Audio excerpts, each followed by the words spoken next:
Habitica and LifeUp are both habit tracking apps, but they take very different approaches. Habitica turns your daily tasks into a role playing game.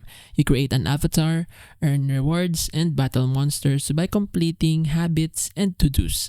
It's great for people who are motivated by gamification and enjoy community features like guilds and challenges. The app is colorful, engaging, and ideal if you want habit tracking to feel fun and interactive. Life App, on the other hand, is more minimalist and customizable. It lets you assign experience points to tasks, track progress with charts, and even create your own achievement system. It's offline friendly and doesn't rely on social features, making it perfect for users who prefer a distraction free personal productivity tool.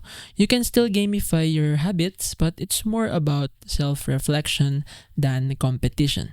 Choose Habitica if you want motivation through game mechanics and social accountability.